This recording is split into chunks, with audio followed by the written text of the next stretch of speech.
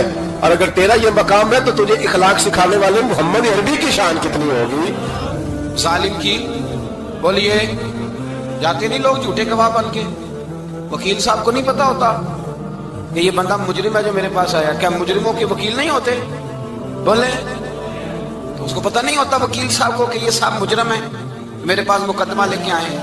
اور اگر بے ادبی نہ ہو جائے تو میرا خیال ہے قاضی عدالت کو بھی پتا ہوتا ہے کہ مجرم کون ہے اور مظلوم.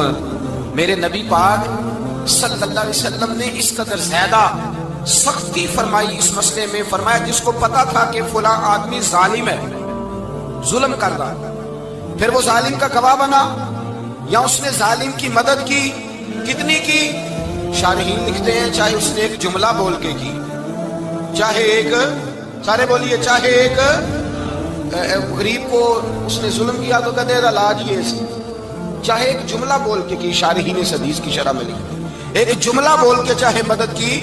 جس بندے نے کسی ظالم کی مدد کی کسی مقدمے میں یا کسی صورت میں اور اسے پتا تھا یہ ظالم ہے, میرے نبی پاک صلی اللہ تعالیٰ علیہ وسلم فرماتے ہیں اگر اس نے مدد کی, ابھی ظالم کی بات نہیں ہو رہی, ظالم کے مددگار کی بات ہو رہی, اگر کسی نے ظالم کی مدد کی تو حضور فرماتے ہیں خدا بھی اس سے بری و ذمہ ہے, رسول بھی اس سے بری و ذمہ ہے. سنبھال کے رکھے اپنی نمازیں, قربانیاں, حج, زکوٰۃ سنبھال کے رکھے. اگر ظالموں کا مددگار ہے, الیکشن آ لینے دے, آپ کو نظر آ جائے گا کون کون ظالموں کا مددگار ہے, نظر آ جائے. اپنی جیب سے لوگ پیسے دے کے ظالموں کی مدد کریں گے, ان کے فلیکس چھپوائیں گے, بورڈ لگوائیں گے, جیبوں سے پیسے دیں گے. ہم نے خود آگ لگائی ہے چمن میں اپنے, بے سبب گردش ایام کو الزام نہ دو, ہم نے خود نور کا ظلمت سے کیا ہے سودا, کر کے توہین سحر شام کو الزام نہ دو. ظالموں کے مددگار میدان میں آ گئے. یہ چھوٹا لفظ نہیں, میرے حبیب پاک صلی اللہ علیہ وسلم نے فرمایا جو ظالم کا مددگار ہے سن لے, سن لے, جو سجن کے ساتھ کچہری جاتا ہے وہ یاد رکھے, جو دوست کا گواہ بنتا ہے وہ یاد رکھے, جو کہتا ہے میں مانگی گیا تھا, مجھے بلایا گیا تھا قبضہ چھڑانے کے لیے کسی غریب بیوہ کی جائیداد پہ, کب وہ سن لے تو مدد کر کے نہیں آیا, تو خدا کے ذمے سے نکل گیا. رسول پاک نے فرمایا تیرا میرا تعلق ختم ہو گیا, تو ظالم کا مددگار ہو گیا. پھر تو کہتا میں بے چین ہوں, میں بے قرار ہوں, میں آزمائش کا شکار ہوں. پلٹ کے دیکھ تو صحیح تیرا گناہ کتنا بڑا ہے. میرے نبی پاک صلی اللہ علیہ وسلم کا ایک اور فرمان سننے, ابن ماجہ ابو داؤد میں موجود ہے. اس حدیث کو آپ نے یاد کر لینا, کر لیں گے انشاءاللہ, سارے کہیے انشاءاللہ کر لیں گے یاد. حضور صلی اللہ علیہ وسلم نے فرمایا اگر تو ظالم کی مدد کرے گا نا, یہ لفظ دل کی تختی پہ لکھ لینا, یہ مکافات عمل ہے, مکافات عمل دنیا, ادھر کرو گے تو ادھر بھرو گے. فرمایا اگر تو کسی ظالم کی مدد کرے گا, سن لے حضور کا فرمان ہے, اگر تو ابن ماجہ ابو داؤد سیاہ میں موجود ہے, فرمایا اگر تو کسی ظالم کی مدد کرے گا تو رب تعالیٰ مرنے سے پہلے تیرے اوپر بھی ظالم کو مسلط کر دے گا. ایک دفعہ ظلم ضرور ہوگا اگر تو ظالم کی, وہ کسی صورت میں بھی ہو سکتا ہے, کسی صورت میں تیرا بیٹا ہی اٹھ کے ظلم کر دے گا, تو الجھ جائے گا, کسی نہ کسی جگہ تیرے لیے تباہی کا سامان ہوگا, تیرے اوپر ظلم ہوگا, اس لیے کہ تو ظالموں کا مددگار ہے. چاہیے یہ تھا کہ تو مظلوم کی مدد کرتا, انسانی ایمانی یقین کا فریضہ سر انجام دیتا, تو ظالموں کا مددگار ہو گیا. ٹٹول کے دیکھ لیں, رزلٹ نکال کے دیکھ لیں, ہمارے زمانے میں ظالموں کے مددگار زیادہ ہیں. اتنی لمبی زبانیں نکال کے ظالموں کی مدد کرتے ہیں. بڑے بڑے کالم نویس اللہ نے انہیں قدرت دی لکھنے کی, تو اپنا قلم ظالموں کی مدد میں خرچ کرتے ہیں. وہ لوگ جن کو اللہ تبارک و تعالیٰ نے قدرت دی, ہمت دی, طاقت دی, کچھ لوگ ان کے حلقہ احباب میں وہ اپنے لوگوں کو استعمال کر کے ظالموں کی مدد کرتے ہیں, ظالموں کی مدد کرتے ہیں. میرے نبی کریم سید عالم نور مجسم صلی اللہ علیہ وسلم نے فرمایا اگر تو نے ظالم کی مدد کی تو جب تک تو توبہ نہیں کرے گا رب تجھ سے ناراض ہی رہے گا. اللہ تجھ سے, او بھائی جس سے رب بھی ناراض ہو گیا, نہ کھانا نہ پینا نہ سونا نہ جاگنا نہ نیند, پھر تیری ہر چیز تیرے لیے آزمائش ہو جائے گی, پھر تیرا سایہ بھی تیرے لیے خوف کا سامان بنے گا, پھر زندگی جیتی جاگتی لاش بن جائے گی, تو اپنے کندھوں پر اپنی میت اٹھائے پھرے گا. جب تو ظالم کا مددگار ہوگا. اور نبی پاک صلی اللہ علیہ وسلم نے فرمایا ظالموں کا مددگار بھی ظالم ہوتا ہے, مددگار بھی, پکی بات ہے, ظالموں کا مددگار بھی گرانہ ہو, جس کا دوستانہ ہو, جو کہے میں نے نا اس کو اوکھے ویلے کے لیے ظالم کو یاد رکھا ہوا ہے. کبھی مشکل پر رکھے نہیں ہوئے لوگوں نے ظالم دوست, کہتے میں نے رکھے ہوئے ہیں, بلکہ ہمارے دیہات میں تو کہتے ہیں میں نے بازو بنائے ہوئے. کس کو بازو بنا لیا؟ ظالم بھی کبھی بازو ہوتا ہے. جو ظلم کی تلوار لیے میدان میں کھڑا ہے, قارون, حامان, فرعون, نمرود کا حال نہیں لوگوں نے دیکھا؟ اپنے زمانے میں آپ نے کتنے لوگ نہیں دیکھے جن کے سائے سے, آواز سے لوگ کانپتے تھے؟ پھر پولیس کی گاڑیوں میں وہ اس طرح مردہ پڑے کہ دنیا نے تماشا دیکھا ان کا. یہ رنگ ہم نے دیکھے نہیں اپنی آنکھوں سے. فرمایا ظالم کا مددگار بھی, جو کار میں بٹھا کے لے کے گیا وہ بھی ظالم, جس نے چائے پلائی وہ بھی, جس شخص نے کھانا کھلایا وہ بھی, جو کچہری تک ساتھ گیا وہ بھی, جس نے فلیکس کے نیچے, بڑے شرابی کے نیچے چھوٹی اپنی فوٹو لگائی وہ بھی, جو ووٹ کی پرچی ڈالنے گیا وہ بھی. کہہ دینا باہر نکل کے کہ حضرت صاحب نے سیاسی تقریر کی ہے, کہہ دینا, پر بات تو سچی ہے نا. خوگرے ہم تو سے تھوڑا سا گلا بھی سن لے, خوگرے ہم تو سے تھوڑا سا بھی گلا. امام مالک کے پاس ایک بندہ آیا, اس نے کہا حضور میں درزی ہوں, اچھا مجھ سے کپڑے سلواتا ہے, میں تو ظالموں کا مددگار نہیں نا. ایک ظالم بادشاہ مجھ سے, حضور میں تو مددگار نہیں نا ظالموں کا. جو فرمایا ظالموں کا مددگار بھی ظالم ہوتا ہے, تو کپڑے لے کے آتا ہے, میں سی کے دے دیتا ہوں. ذمہ داری نہیں سمجھے. یہ ایک آدمی دکاندار ہے, اس سے کوئی بندہ چیز خریدنے آئے گا تو تھوڑی کہے گا میں نے نہیں دینی, تو دے گا. کوئی بندہ اگر کسی شخص سے کوئی کام کہتا ہے جو اس کی فیلڈ ہے, اس کا شعبہ ہے, اس کا معاش کا وہ سلسلہ ہے, کہتے ہیں یا رسول اللہ صلی اللہ علیہ وسلم ظالموں کا مددگار بھی ظالم, حضور نے فرما دیا. تو امام مالک سے بندے نے مسئلہ پوچھا, دل کی تختی پہ لکھنے والی باتیں ہیں. کہا حضور میں درزی ہوں, ظالم کپڑے سلواتے ہیں, میں تو مددگار نہیں نا. امام صاحب کہنے لگے نہیں, مددگار تو وہ ہوگا جو تجھے سوئی دھاگا فراہم کرے گا, تو پورے کپڑے سی کے دیتا ہے, تو خود بہت بڑا ظالم ہے. تو پورے سوٹ سی کے دیتا ہے, تو بہت بڑا ظالم خود ہے. مددگار تو وہ ہوگا جو تجھے دھاگا دے گا, جو تجھے بٹن دے گا, جو تجھے نلکی دے گا. جو ظالم سے اتنی نفرت ظلم کر کے بنتا ہے, یہاں تو ہمارے زمانے میں ہیرو بن جاتے ہیں لوگ. ظالم ہیرو ہے, لوگ اس سے ڈرتے پھرتے ہیں, گھومتے پھرتے ہیں, اور بہت سارے کم مزاج لوگ اس کے پیچھے ہاتھ باندھ کے پھرتے ہیں. ظالموں کی مدد کرنا, ظالموں کے ساتھ رہنا, یہ ظلم ہے, ظلم, یہ زیادتی ہے. میرے نبی پاک صلی اللہ تعالی علیہ وآلہ وسلم نے ارشاد فرمایا, یاد رکھو رب فرماتا ہے میں مظلوم کی مدد ضرور کروں گا, چاہے جلدی کروں چاہے دیر سے کروں, میں مظلوم کی مدد.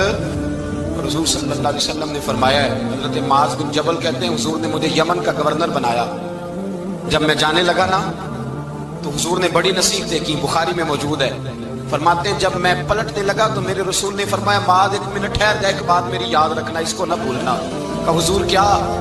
فرمایا دیکھنا کسی پہ ظلم نہ کر بیٹھنا, کہیں تجھ سے زیادتی نہ ہو جائے. محبوبہ پھر حضور نے فرمایا سن میرے معاذ, میں تجھے گورنر بنا رہا ہوں, زیادتی نہ کر بیٹھنا.